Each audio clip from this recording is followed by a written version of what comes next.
without further ado, let me introduce Professor Rustam Al-Shahi Salman, who's the Chair of our Advisory Board at CAUK.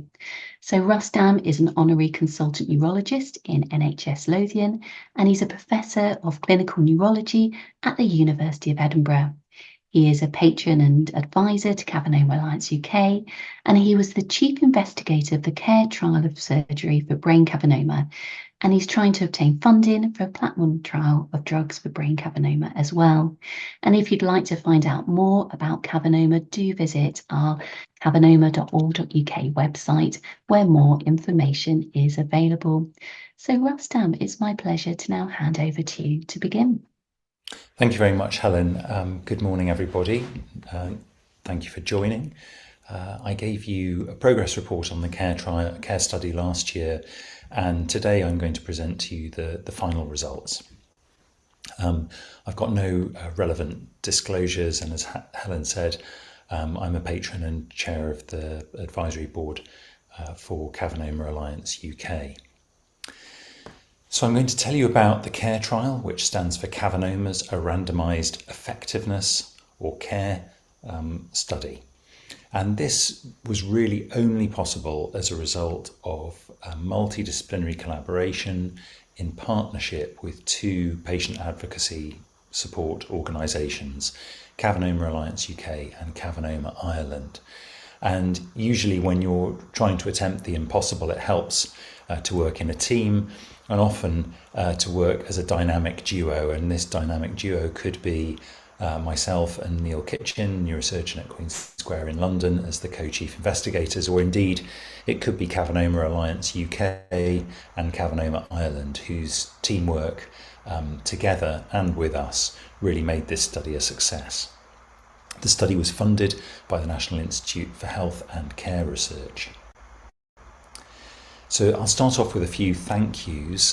These are all the people behind the scenes in the trial management group. So these were the people who met on a monthly basis throughout the study to really do all the hard work to create the materials, set it up and conduct the study. Myself and Neil Kitchen as co-chief investigators, and others who you saw listed on the first slide. You'll also notice that David White is in there, and he was a representative of Cavernoma Alliance UK on this trial management group, representing the views of the patient advisory group, which he chaired. And I have photos of almost all the people who contributed to this, and very many thanks to all of you who did for your invaluable feedback and guidance along the way, which I will summarise during this talk. Any trial also needs a steering committee to oversee the progress of the trial, and this can involve people who were co-applicants on the grant who obtained the money to do the study, but there needs to be a preponderance of independent members who were completely unrelated to the funding application that was trying to make the study a success.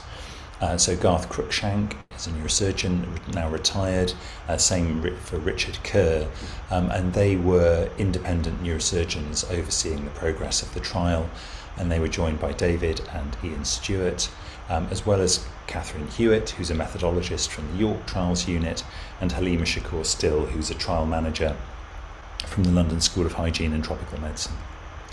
And finally, in randomised studies where you're looking at the benefits and safety of treatments, you need a data monitoring committee. So these are the only people who are able to see the results of the study as it's progressing, and they do this in complete confidence, and it's their responsibility to look at the emerging data on benefits and safety and advise the trial steering committee about whether to keep on going with the study, or whether a significant result in favour of treatment or against treatment has emerged, and in which case they may advise the trial steering committee to stop the study. So why did we set about doing CARE? And I think really the story starts with Cavernoma Alliance UK and others who we worked with back in 2015 to do a James Lind Alliance priority setting partnership. And you'll have heard about this from us in the past and from me a few times as well. And this is a systematic process to identify the top 10 uncertainties about the management of brain cavernoma in general, and then lead to a top 10 list of uncertainties which are therefore priorities for research to resolve these uncertainties. And these are the top 10 which were published the following year, and you can see these are in order of priority, and the number one uncertainty was, does treatment or no treatment improve outcome for people diagnosed with brain or spine cavernoma? And by treatment, we're meaning either brain surgery to remove the cavernoma that has caused symptoms, or stereotactic radiosurgery, focused radiation treatment to try to stabilise the cavernoma. And it took some 2 years, more than 2 years actually, for the National Institute for Health Research to wind up commissioning research on this topic. And this is one of the obligations that the funder has when James Lind Alliance priority setting partnerships are done, that they must review the top 10 and usually specifically focus on the number one uncertainty, which they may then decide to commission research on. But most of the time we as researchers need to submit our ideas to the funder that are judged alongside all other ideas that may relate to any area of health or social care. But this is a unique opportunity that's given by funders when a priority setting partnership is done, where they pay special attention to that process and the number one uncertainty. So they thought very carefully about how to commission research to address that uncertainty, and they decided that it was not going to be feasible to answer the overall question, the number one uncertainty, in the UK alone, because cavernoma causing symptoms is quite rare. So therefore what they decided to do was commission a study with a randomised trial within it to see if it would be feasible to go on and do a large study to generate definitive evidence that would affect the way patients are cared for. And although that process in itself sounds rather exhausting, in actual fact I moved from London to Edinburgh in 1998 to set up a population-based study on the whole population of Scotland, looking at how common cavernomas and other vascular malformations in the brain were first coming to medical attention, and then follow those people up to see what the long-term outlook was. And over the intervening quarter of a century, we established how common cavernomas were. We looked at how common they were, both causing symptoms and when detected incidentally in the brain. With Cavernoma Alliance UK and the Genetic Alliance UK, we developed the first clinical guidelines for cavernoma in about 2011. And we first began discussions with the Society for British Neurological Surgeons, the SBNS, about the need for a trial in 2012, after these guidelines had been created and we'd understood a bit more about prognosis for people with symptomatic cavernoma.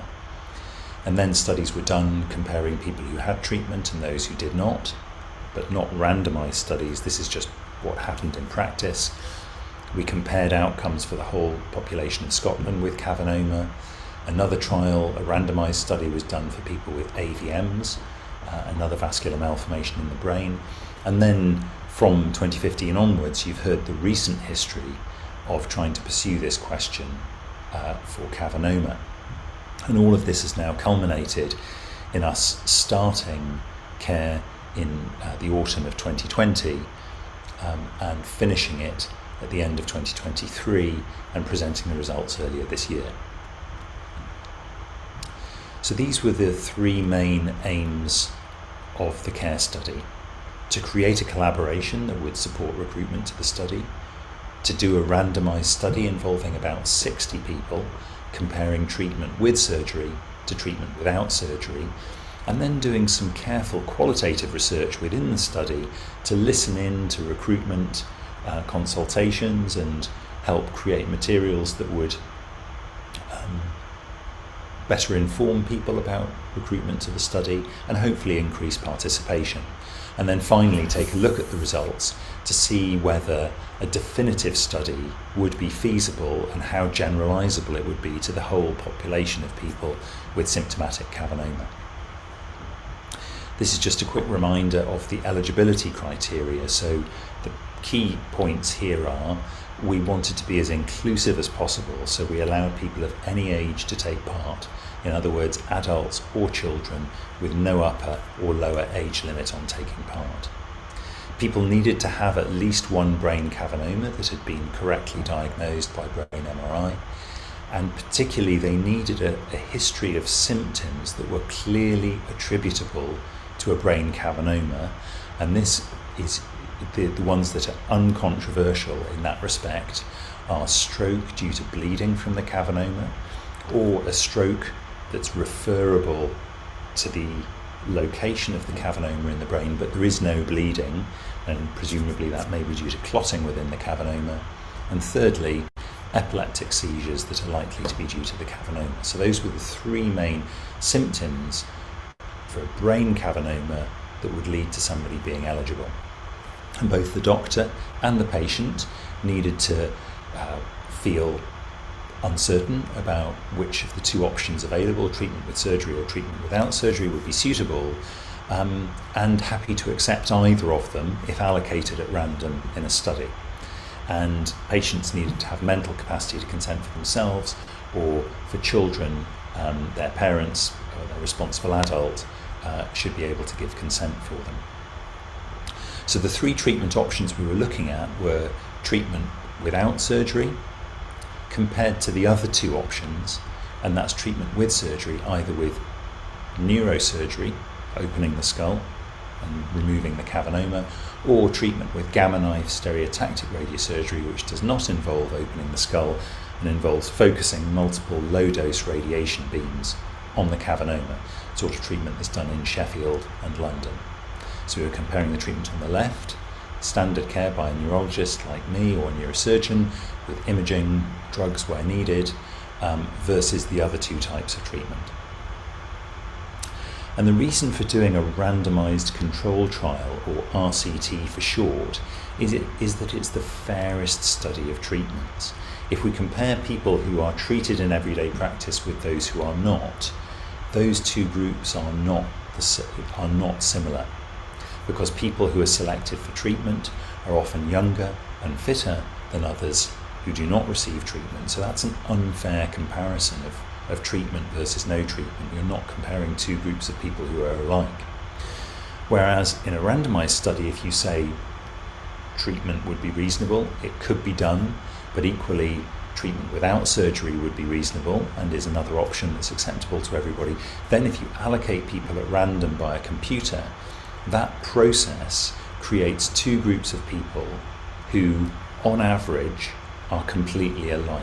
And that's the beauty from an experimental point of view of a randomized study, and why they're so important for us to do in medicine. We do them in all fields of medicine because they tell us definitively whether a treatment works or not.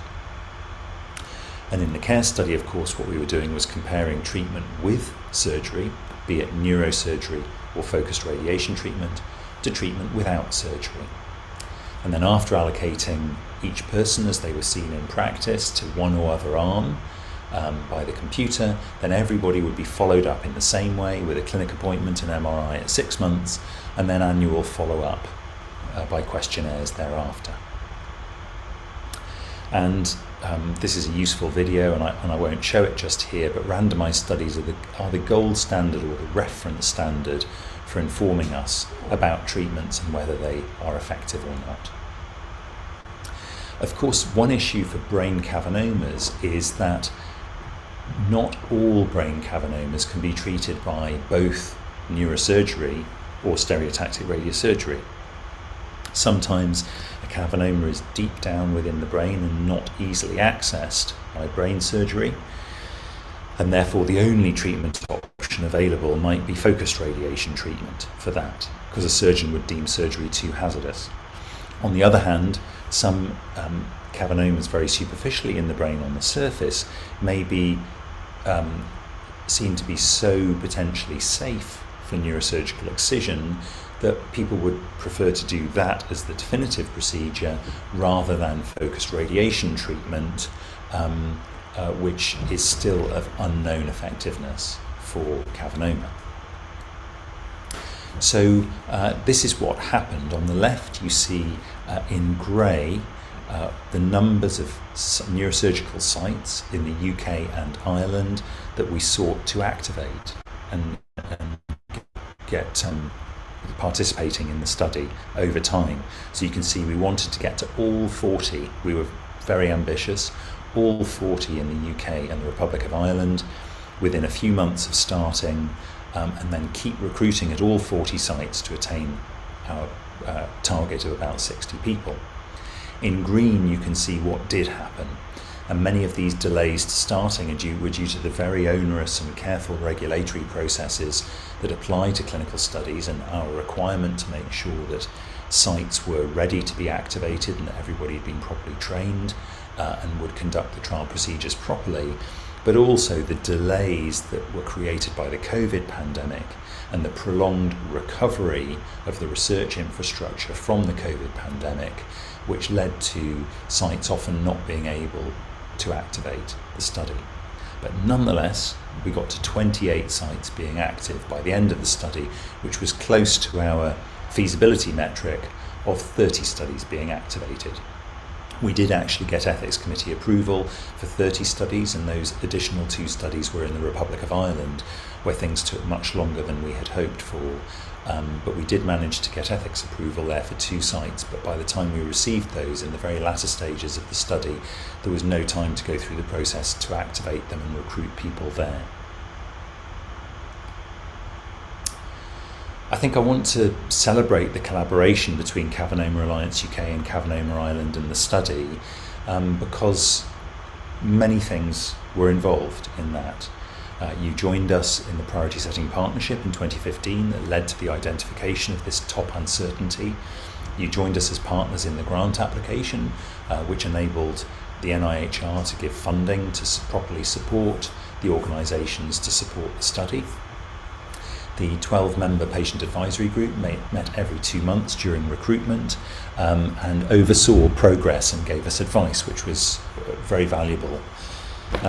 We were also advised by you on how to go about recruiting people, and you took a careful look at how the leaflets were designed, what language was used, what was in them, and also you kept abreast of the evolving findings of the qualitative research that was listening to patient consultations and trying to change trial processes, mindful of the feedback that was being given during those meetings.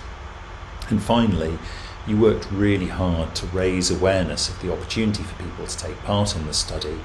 You ran a helpline with training from the qualitative researchers, you developed a nice website, you featured the care study in your newsletters, and you were active on social media and to advocate participation in the study. And this very nice web page that you ran contained growing information, frequently asked questions and so on about the study as we were learning as we went along. So all of this work, if you like, was done for a randomised study in miniature, and everything we learned would apply to a big main phase trial in the future. And there was a lot of activity. There were, I think, David White, who very kindly led on so much of this for Cavernoma Alliance UK, summarised the data, and there were more than 250 calls to the helpline.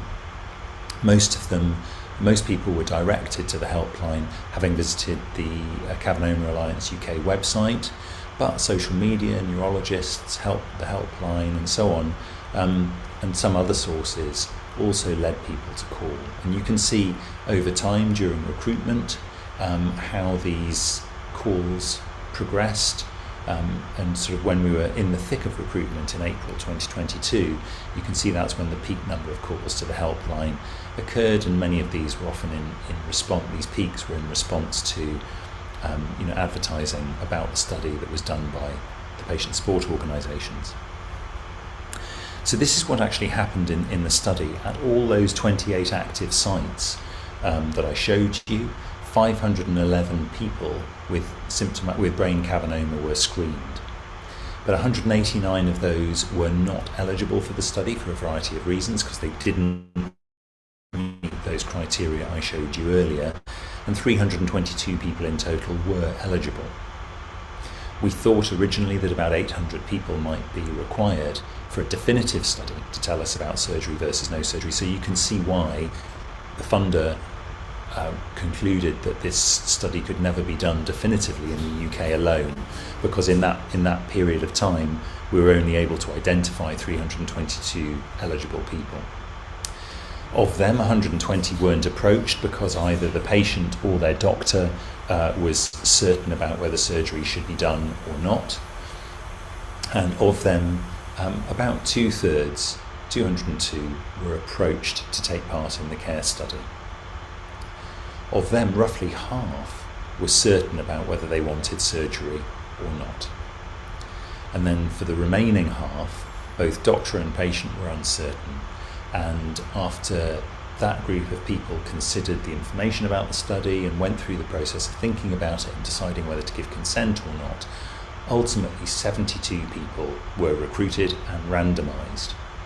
So that is 1 in 5 of all eligible patients, which is just a bit over that, which is actually really good. Many randomised studies may only recruit a few % of all the eligible patients, so this was actually quite a high proportion, and you'll see that we reached 72 patients all in all, and our target had been 60, so we really succeeded, despite not having all 40 hospital sites recruiting that we wanted. So here you can see what we forecast to the funder in terms of recruitment in the grey dashed line, how we would get to 60 participants over time. And what you can see is that the force had to stay strong with us really in all of our different committees, because throughout the trial we were under recruiting, we were behind target. But as we activated more and more sites, you can see in the mid-phase of the trial, things really started increasing, and this was a time when you saw helpline calls had peaked.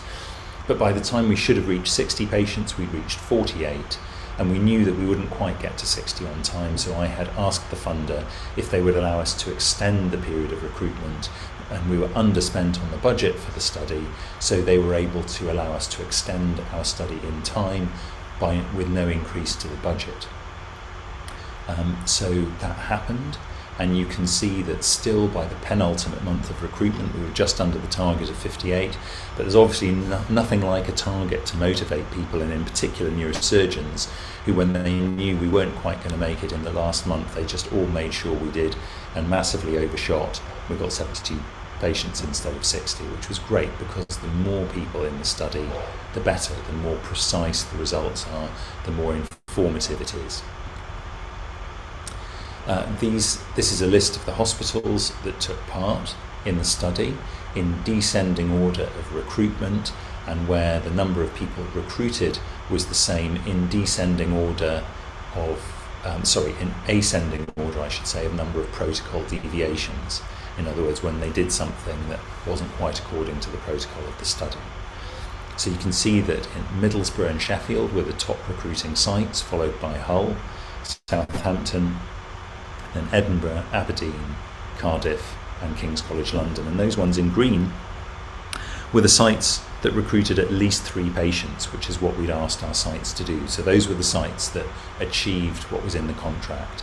In yellow were sites that recruited but below the target we'd set, and then at the bottom you can see the sites where no patients were recruited at all. So what about the embedded qualitative study? Well, they looked at the screening logs where sites kept records of all the patients they considered for taking part. They listened in to 79 consultations between patients and doctors about whether to take part. They did 19 focused interviews with doctors and 11 focused interviews with patients, and they ran 2 workshops for neurosurgeons around the UK and Ireland who were taking part in the study. And what they found, the key findings, and this is, if you like, a real simplification of many things they observed and noticed, was that, first of all, the usual customs of our treatment practice in medicine prevented people being randomised. In other words, on the basis of the evidence we've had in the past about the treatment of people with cavernoma, the habits doctors had got into, for example, in many places, waiting until a second bleed has occurred to consider surgery, they stopped people participating because this was a practice they'd already got used to doing, even though that practice had never been based on a randomised study. And that, of course, is why this is the top uncertainty for people with cavernoma, because we never had the best available evidence that we need to make these decisions. But nonetheless, people's treatment customs led to people being set in their ways, and patients asking what's usually done and wanting to go with that rather than going into a randomised study. The second thing is MDTs, which stands for multidisciplinary teams. They often overrode equipoise, by which I mean uncertainty about what to do. So we work with multidisciplinary teams these days, often for people with rare conditions or complex conditions where you involve multiple specialists who are experts in the condition from different specialties, and they consider each individual case, and the group decides what they think is best. And obviously that brings lots of experience and expertise from multiple people to the decision, but also it's a way of managing uncertainty in clinical practice, where a group of people try to collectively make what they believe is the right decision by consensus. But still, that's not better necessarily than the proper experimental evidence to show what we should do, which is what a multidisciplinary team would want to influence its decisions. So quite often that decision-making process overcame the uncertainty that exists. There were some logistical issues about obtaining funding for stereotactic radiosurgery, or being able to send people for stereotactic radiosurgery, or timescales to have surgery that were delayed by COVID, and so on. So those things in red stood in the way. But if surgeons were willing to offer surgery to people who in their usual practice they'd become in the habit of not offering, so for example, people who'd had just one bleed rather than two, that promoted recruitment. Also, if key influencers or the whole mindset of a multidisciplinary team embraced the uncertainty and recognised that a randomised study is the way to resolve the uncertainty about treatment with surgery or not, then having the study as an option for the multidisciplinary team to recommend often led to more recruitment. And then in discussions with patients or their parents, taking part in the study as a solution to uncertainty, when either treatment with surgery or treatment without surgery were acceptable, that solution did appeal to some people and helped them with that dilemma. So I won't go into these results in detail, Helen, because there's a lot here, but this is basically to say, in the two right-hand columns, when patients were randomised, 72 people were randomised actually into two equal groups as time went on. But in the end, 36 people were randomised to usual care and surgery, and 36 to usual care alone. And on average, adults who took part were about 50 years old when they took part, and the 4 children who took part, their average age was somewhere between 7 and 10. There was a slight preponderance of women, 57% or so overall, and that's what we see with cavernomas in general.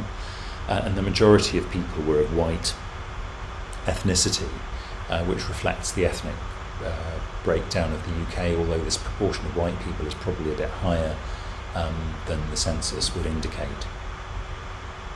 And then you can see below how common it was for people to present with no history of hemorrhage, so about a fifth of people had never had a bleed before, and how many people did not have a history of a focal neurological deficit. It's about 2/3 of people, and then about just over a third of people presented with a history of epileptic seizures related to cavernous malformation. the sort of percentage you expect had a family history, and again about 1 in 5 had multiple cavernomas. So this is what the trial profile shows. The 72 people who were recruited were randomly assigned into 2 groups. There were 36 patients in each. And before randomization happens, we asked the investigators which treatment would be done if a patient was allocated to surgery. And of the people, when they were pre-specified, before randomization, a third of them said they'd have neurosurgical resection, but 2/3 had opted for stereotactic radiosurgery, which was interesting because that's obviously a treatment we need much more evidence about for cavernomas.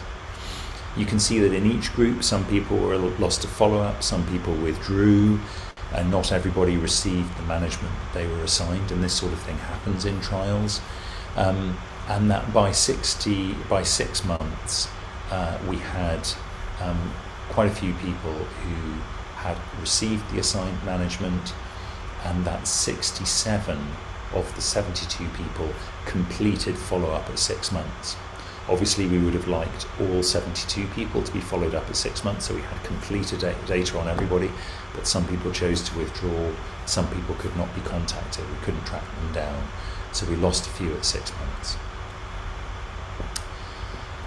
So I explained to you that before randomization, the intended type of surgery, if somebody was allocated to surgery, was specified, and that about 24 people neurosurgical resection was specified, and 48 it was stereotactic radiosurgery. And this is really to say that the characteristics of the people chosen for either of these treatments did vary a bit, and that's what we expected for the reasons I was explaining earlier. Not everybody can be treated with both of these treatments. So prior hemorrhage was more common in people selected for stereotactic radiosurgery. Prior epileptic seizures was more common in those recommended for surgery, because we think that removing the cavernoma is the best way to decrease the risk of further seizures, and the effects of radiosurgery on that aren't certain, but they're best investigated in a randomized study.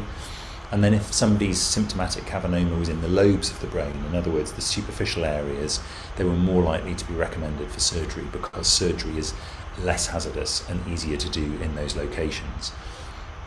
And then conversely, if the cavernoma was deep below the peel surface, that's the very surface of the brain, then stereotactic radiosurgery was much more likely to be recommended, as we would expect.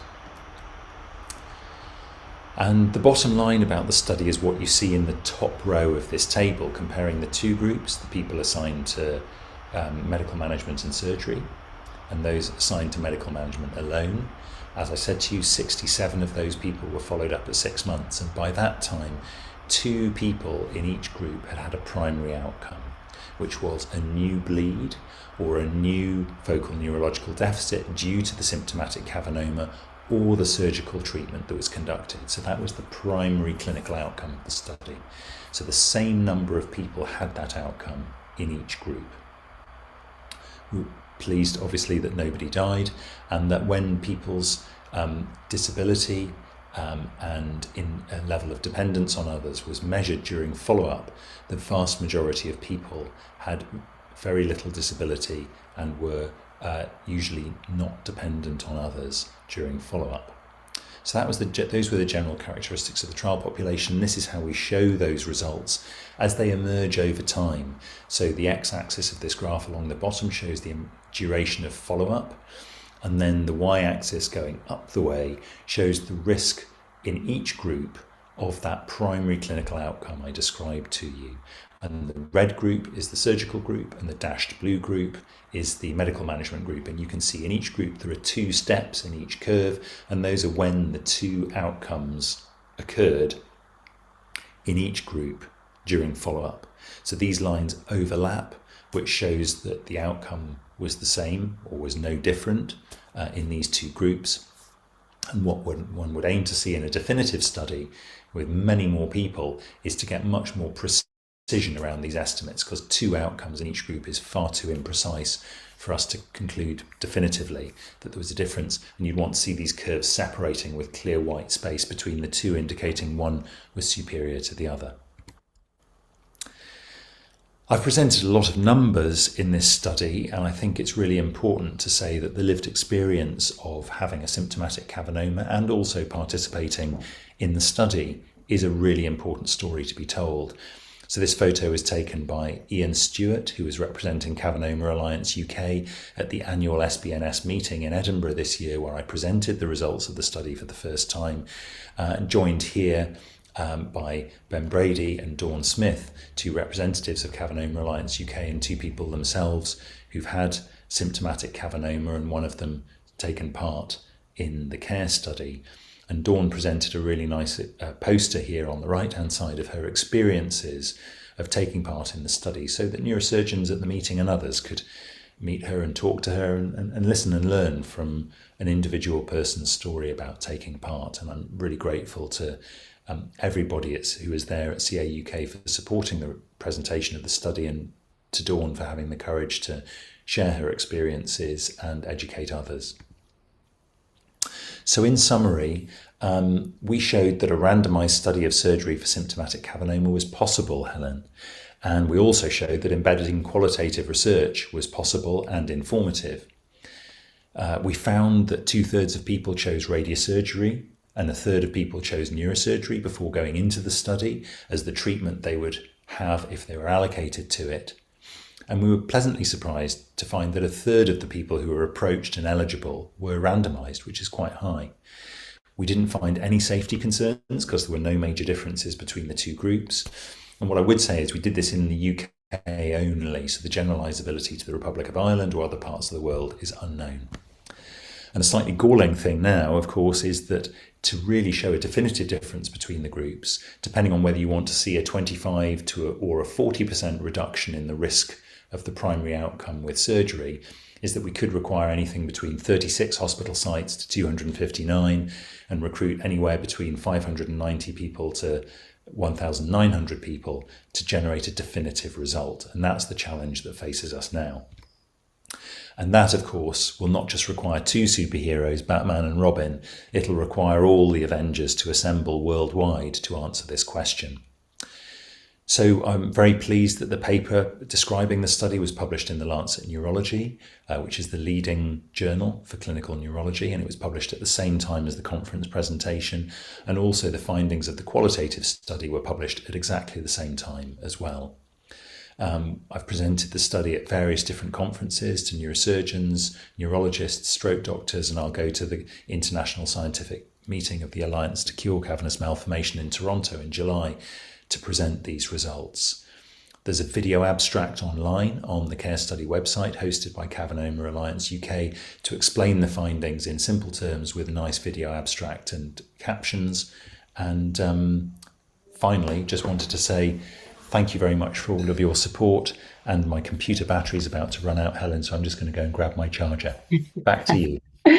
Thank you so much, Rustam. That was an absolutely excellent presentation and gave a really good overview of the CARE study. So whilst Rustam grabs his battery pack, it'd be fabulous if anyone has a question to ask, if you could put it into the Q&A.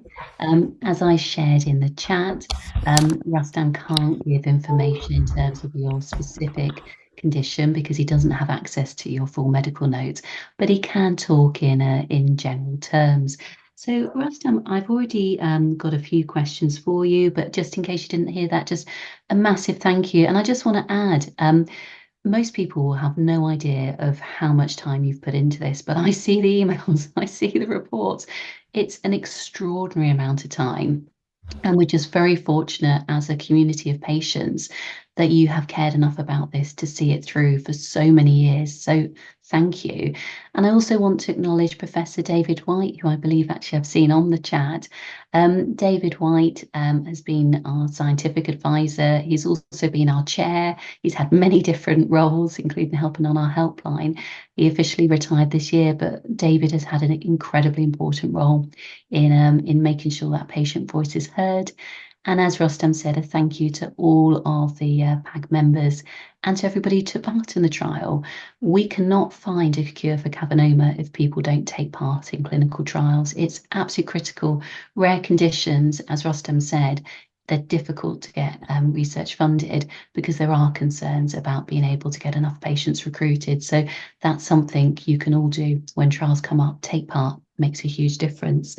So let me come to our first question. So first one is from France. I have a left thalamic brain cavernoma that has bled 3 times. Since 2010, I've had right hemeresis. Are there any solutions regarding sensitivity? So just repeat that again. Would you mind doing that, That's of Helen? course. And just to say, I had to use Google Translate for this. So if it doesn't translate, we blame Google because my French is not so good. I have a left thalamic brain cavernoma that has bled 3 times. Since 2010, I have had right, and forgive me if I mispronounce this, hemiparesis, Hemiparesis. Are there solutions regarding sensitivity? I'm not sure what solutions regarding sensitivity means, but what this person is describing is a not uncommon situation for people with cavernoma deep within the brain, whereby bleeding occurs on multiple occasions, and so the right thalamus deep within the right side of the brain would explain weakness on the left side of the brain. So the bleeding's led to that, and these are cavernomas that are very difficult and often challenging to reach safely by surgery. And that's why stereotactic radiosurgery needs to be considered as an alternative treatment for cavernomas that have bled in that location. The reason we wanted to include stereotactic radiosurgery in the CARE study is that its effects for cavernoma are uncertain. So we really need to study whether, for people like your participant in France, radiosurgery is an option. But that is the main treatment option that's available for people like them. But we need more evidence about it. The good news from the CARE study is we didn't find any evidence of hazard, harm, for people with radiosurgery. But remember, they were only 2/3 of the trial cohort. Only half of those people actually had radiosurgery because we're comparing them to the other half who did not. And the follow-up was short. So preliminary results were reassuring, but we really need a big study to be sure. Absolutely. It's so important, isn't it? Thank you. So I'll move on to our next question. This was in the chat. What percentage of the people who were included were African and African Caribbean in heritage? So I think it was only 2 people. And like I said to you, we really wanted to try to be as inclusive as possible, and there was nothing about the design of the trial that was intended to exclude anybody on any of the protected characteristics, be it ethnicity, age, sex. So this may partly reflect the 28 the populations of the 28 sites that took part. It may also affect culturally sensitive approaches to how people are invited to take part in studies, and also the extent to which people who are advocating for taking part in the study may reflect those ancestries. So I think the solutions to inclusiveness are multiple and quite varied, and I think particular attention is needed to that in a future study based on this pilot phase. But isn't it good that we've done a pilot phase that's identified this issue so that we can, in the next study, really try to address that as best we can? Absolutely. We've learned so much from the study, and at the charity we really echo your reflections in terms of inclusion, and that's going to be a part of our new strategy that we want to give that greater attention as a patient advocacy group. So we've got 5 minutes left before the end of this session, and then we'll take a break for the next one. So I'm going to ask as many questions as we can get through, but Rustam, typically you always get a lot of questions. So first one, firstly, a huge thank you to all the care team. I'd be really interested to know how you think CAUK as a PAG could influence MDTs to ensure your members get the best direction, advice and outcomes. And that's a point reflecting on some of that learning you had about MDTs. Yeah. So I think dissemination of the care study results and the findings of the embedded qualitative study are what can influence MDT's behaviours. So the reason that I've been presenting this study at all sorts of different conferences is not because I like going to conferences. Actually, I don't, and I'd much rather stay at home with my family and ride my bike than jump on transatlantic flights.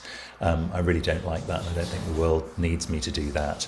But the key thing is to get the message to the clinical communities that MDTs are getting in the way of generating the evidence that MDTs wished they had. Yeah, there's a lot still to be done on that, and it's really great that was identified as a learning, and we can really, and thank you for getting on those planes and helping to raise awareness, and we need to do our bit as well. So the next question, could a future trial also look at outcomes for quality of life scores? Definitely, yes. We collected quality of life scores in the CARE pilot study, but because there were 36 people in each group and only 67 of them were followed up at 6 months, there was really no noticeable difference in quality of life between the two groups because those findings were too imprecise. But we've got some preliminary data on that to show on a variety of scales what the outcomes were, and the fact that people were willing to complete those scales, because some of them can be quite onerous, to do justice to quality of life. So yes is the short answer. So this is a question which I think a lot of people will be wondering, and I don't think there's an easy answer, but will funding be approved for a mainframe trial? So main phase trial, yes. Ian's never one to avoid asking the most difficult question. So Ian, if I was sitting on a whole lot of money to do a main phase trial, there'd be no doubt about this. I'd spend it all on doing a definitive study to help people with Cavernoma. But unfortunately, I'm not the one who holds the purse strings. And in order to do a main phase study, we will need significant international involvement. But as we all see with Brexit, the UK government, the world as it is, a warm sharing collaboration between countries where they can pool funding to fund a study that needs to be done internationally is not easy. It's nearly broken me spending 4 years trying to get that for an international study for people with brain hemorrhage of other causes, and we're just about to embark on it now.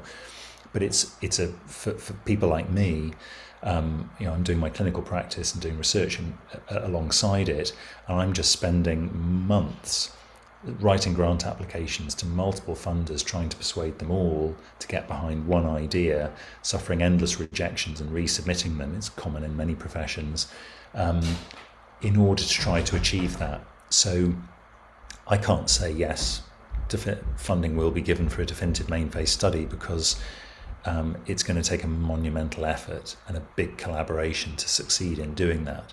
Will people try? Yes.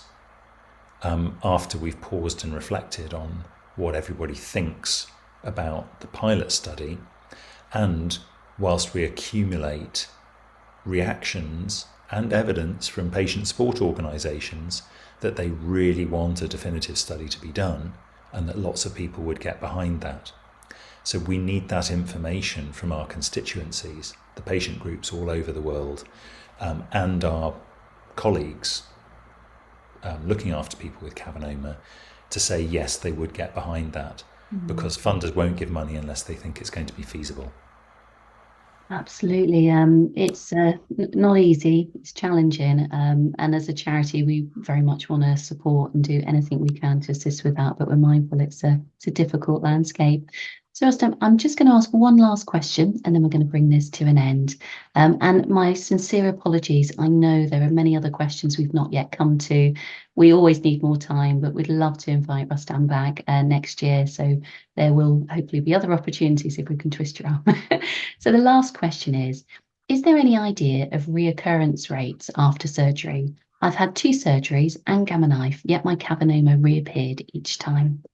Yeah, thanks for that question. That's a really important question, which is why Cavernomas and their treatment are not an open and shut case.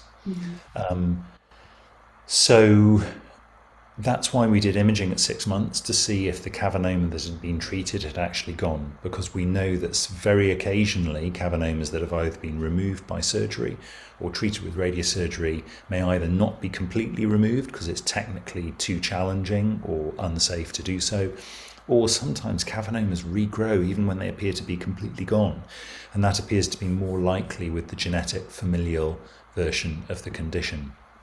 So I think that is something that we need to measure, because you might hypothesize that surgery was more likely to completely get rid of cavernomas, and that cavernomas might not be completely stabilized by radiosurgery and might recur. So that is another outcome alongside the occurrence of bleeding or stroke from cavernomas that we need to look at with imaging as part of a definitive study. Very important thing to look at. I think that's a good question to finish on. Rustam, thank you as ever. Excellent presentation. I know our members will have found that really helpful. So thank you so much for giving up your time on a Saturday to come and join us.